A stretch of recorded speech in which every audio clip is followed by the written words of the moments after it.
नमस्कार। आप सभी का और एक बार हार्दिक स्वागत और अभिनंदन करता हूँ। अभी हम पढ़ेंगे मैथिली शरण गुप्त जी के द्वारा रचित कविता रे मन आज परीक्षा तेरी। इसके भावार्थ को आसान शब्दों में समझने का प्रयास करते हैं। सबसे पहले इसके संदर्भ और प्रसंग पर प्रकाश डालते हैं। यह कविता यशोधरा नामक काव्य संग्रह से ली गई है। इस कविता में गौतम की पत्नी यशोधरा की हृदय की वेदना और उनकी मानसिक स्थिति का चित्रण किया गया है। कवि ने नारी के स्वाभिमान और उनका अस्तित्व का भी सुंदर वर्णन करने का प्रयास किया है। जब गौतम बुद्ध ने उनकी पत्नी यशोधरा और पुत्र राहुल को छोड़कर बिना बताए संसार में सत्य की खोज करने के लिए और सिद्धि प्राप्ति करने के लिए जब चले गए थे, तब ना जाने यशोधरा को कितने संघर्षों का सामना करना पड़ा होगा। उनके आत्मसम्मान और आत्मगौरव को कितना चोट पहुंचा होगा। जब गौतम बुद्ध पुनः उसी ग्राम में उसी गांव में आते हैं, सिद्धि प्राप्ति करने के बाद आते हैं, अब वो महात्मा गौतम बुद्ध बनकर आते हैं, तब वहाँ के लोग उनके आगमन में उनका स्वागत करते हैं। पूरे आनंद के साथ उनका स्वागत करते हैं, ढोल नगाड़े बजाते हैं और उस स्वागत की आवाज़, स्वागत की गूंज चारों ओर गूंज उठती है। लोग उनके दर्शन पाकर, उनके चरण को स्पर्श करके अपने आप को धन्य मानते हैं। वहीं दूसरी ओर ये स्वागत की आवाज़ यशोधरा के पास भी पहुंच जाती है। वो भी आना चाहती है, लेकिन स्वाभिमान के आगे अपने आप को झुकाना नहीं चाहती है, अपने स्वाभिमान को बनाए रखना चाहती है। तो आइए समझते हैं। फिर वो कहती हैं, रे मन आज परीक्षा तेरी, विनती करती हूँ मैं तुझसे बात न बिगड़े मेरी। रे मन आज तेरी परीक्षा की घड़ी है, आज तेरी कसौटी का दिन है, आज तेरा इम्तहान का दिन है। तू आज कमज़ोर मत पड़ जाना। मैं तेरे से विनती करती हूँ, प्रार्थना करती हूँ कि तू अपने आप पर नियंत्रण बनाए रखना, धैर्यवान बनाए रखना और स्वाभिमान को बनाए रखने में तेरा जिम्मेदारी है। मेरे आत्मसम्मान को चोट नहीं पहुंचाना। तू आज कमज़ोर मत बन जाना। फिर आगे कहती है, अब तक जो तेरा निग्रह था, बस अभाव के कारण वह था। निग्रह अर्थात बाधाएं, रुकावट। अब तक जो बाधाएं आ रही थी, किस में बाधाएं की बात हो रही है यहाँ पर? यानी कि मिलन की, गौतम बुद्ध की मिलन की बात हो रही है। जब उनके मिलन में बाधाएं उत्पन्न आ रही थी, वो किसके कारण? अभाव के कारण था, अर्थात गौतम बुद्ध यहाँ पर उपस्थित नहीं थे, क्योंकि उनके प्रति उनका कुछ लोभ नहीं था। लोभ न था जब लाभ न यह था, सुन अब स्वागत भेरी, रे मन आज परीक्षा तेरी। उनके प्रति लोभ नहीं था, उनके प्रति कुछ फल, कुछ आशाएं नहीं थी कुछ उनसे प्राप्त करने की, क्योंकि गौतम बुद्ध यहाँ पर उपस्थित नहीं थे। लेकिन आज सुन अब स्वागत भेरी, रे मन आज परीक्षा तेरी। आज गौतम बुद्ध महात्मा के रूप में प्रसिद्ध हैं, विख्यात हैं और वो ग्राम में आ चुके हैं। लोग उनका स्वागत करने के लिए, सत्कार करने के लिए ढोल नगाड़े बजा रहे हैं। स्वागत की आवाज़ चारों ओर गूंज रही है। रे मन, ये स्वागत की आवाज़ सुन, लेकिन तेरा मन उस और आकर्षित ना करना। आज तेरी परीक्षा का घड़ी है, आज तेरा इम्तहान का दिन है, आज तेरी कसौटी है। तू अपना ध्यान उस और स्वागत की भेरी की ओर, स्वागत की आवाज़ की ओर आकर्षित ना करना। तू अपने आप पर संयम बनाए रखना, मेरे स्वाभिमान को नष्ट ना करना। तू अपने आप को कमज़ोर मत समझ, तू अपने आप को कठोर बना, अपने आप को तू दृढ़तर कर, अपने आप को तू मजबूत बना।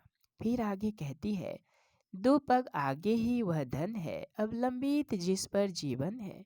अर्थात दो कदम आगे ही तो वह धन है। धन यानी स्वामी, गौतम बुद्ध को कहा गया है। वो कहती है अपने मन से कि यहाँ से बस दो ही कदम तो मेरे स्वामी हैं, जिन पर मेरा जीवन आश्रित है, अवलंबित है। पर क्या पथ पाता यह जन है? लेकिन क्या ये दो पथ की दूरी तय करके पहल करके मैं स्वयं उनके पास जाऊं? ये प्रश्न, ये निर्णय और प्रतीक्षा का प्रश्न उनके मन में अंतर्द्वंद चल रहा है। वो समझ नहीं पा रही है। वो अपने आप से प्रश्न पूछ रही है, क्या उनके पास जाना सही होगा, या मेरे आत्मसम्मान को चोट पहुंचेगा, या मेरे स्वाभिमान नष्ट हो जाएगा? फिर ये मन में अंतर्द्वंद चलता है, निर्णय नहीं ले पाती है और सोचती है, क्या मैं प्रतीक्षा करूं या उनके पास जाऊं? फिर आगे कहती है, मैं हूं और अंधेरी रे मन आस परीक्षा तेरी। मैं अभी भी अंधेरे में हूँ। अंधेरी अर्थात अंतर्द्वंद की बात हो रही है। मुझे मुझे रास्ता नहीं दिख रहा साफ साफ। मैं चारों ओर से अंधेरे में हूँ। मैं अभी निर्णय नहीं ले पा रही हूँ। रे मन आज परीक्षा तेरी। आज तू कमजोर मत पड़ जाना। अपने आप को तू दृढ़तर बनाए रखना। मेरे स्वाभिमान को बचाए रखना। अगर तू कमजोर पड़ जाएगा तो मैं भी तेरे साथ कमजोर हो जाऊंगी।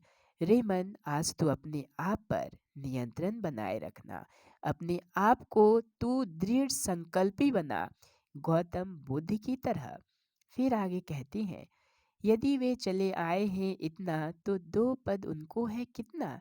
यदि वे पूरे संसार भ्रमण करके अपने गंतव्य स्थान पहुंच आए हैं, अपने ग्राम आ चुके हैं, उतने दूर भ्रमण करने के बाद तो दो पद उनके लिए कितना है। उनके लिए तो दूरी नहीं है। क्या भारी वह मुझको जितना, मुझे जितना घर से दो पग निकलने में जितना कठिन लग रहा है, क्या उनके लिए भी भारी है? नहीं। वो तो पूरे संसार को उतनी दूरी तय करने के बाद जब यहाँ आ पहुँचे हैं, तब उनके लिए यह दूरी नहीं है। उनके लिए यह भारी नहीं है। वो आ सकते हैं। पीठ उन्होंने फेरी, रे मन आज परीक्षा तेरी। फिर वो कहते हैं, पीठ तो उन्होंने ही फेरी है, उनको ही आना चाहिए। मैं नहीं जाऊंगी। रे मन, आज तेरी परीक्षा है। आज तेरी कसौटी का दिन है। तू आज अपने आप को कमजोर मत समझना। अपने आप पर नियंत्रण बनाए रखना। तू स्वाभिमानी बन, तू दृढ़तर बन और तू धैर्यवान बन। अपने आप को कमजोर मत समझना। फिर आगे कहती है, अपने मन को समझाते हुए अंत में वो विजय प्राप्त कर लेती है और कहती है, सब अपना सौभाग्य मनावे, दरस परस निःश्रेयस पावे। सभी कोई अपना अपना जीवन को सौभाग्यशाली मान रहे हैं, क्योंकि उनके दर्शन हो गए हैं। महात्मा गौतम बुद्ध जी के चरण के स्पर्श से उनका जीवन आज सफल हो गया है। उन्हें मोक्ष की प्राप्ति हो रही है। उनका जीवन कल्याण की ओर बढ़ रहा है। उनका मंगल हो रहा है। उद्धारक चाहे तो आवे, यही रहे यह चेरी। रे मन, आज परीक्षा तेरी। अगर उद्धारक जो सभी के जीवन को उद्धार कर रहे हैं, जन जन के जीवन को प्रकाश की ओर ले जा रहे हैं, अगर उद्धारक चाहे तो मेरे जीवन में भी आकर उद्धार करे, लेकिन मैं नहीं जाऊंगी। यही रहे यह चेरी, रे मन आज परीक्षा तेरी। उद्धारक चाहे तो यहाँ स्वयं आवे और मेरे जीवन को भी वो उद्धार करे। यह चेरी, यह दासी यहीं रहेगी, नहीं जाएगी। रे मन, आज परीक्षा तेरी। आज परीक्षा तेरी है। आज तू अपने मन को कमजोर मत बना। तू अपने आप को दृढ़ संकल्पी बना, धैर्यवान बना। तू अपने आप को कमजोर मत मान। आशा करता हूँ कि यह कविता आप सभी को पसंद आया होगा। और यहाँ पर यशोधरा ने सशक्त नारी की पहचान कराई, स्वाभिमान होने का भी परिचय दिया। गौतम बुद्ध ने तो सिद्धि प्राप्ति के बाद महात्मा गौतम बुद्ध बन गए, लेकिन उनकी महात्मा बनने में यशोधरा का भी महत्वपूर्ण योगदान है। इसी अपेक्षित नारियों को भी सम्मान दिलाने का प्रयास राष्ट्रकवि दिनकर ने किया है, जिनका वे अधिकारी हैं। त्याग और समर्पण तो की, लेकिन यशोधरा ने अपने स्वयं के स्वाभिमान को भी झुकने ना दिया। आशा करता हूँ कि आप सभी को यह कविता पसंद आई होगी। बहुत बहुत धन्यवाद और शुक्रिया। नमस्कार।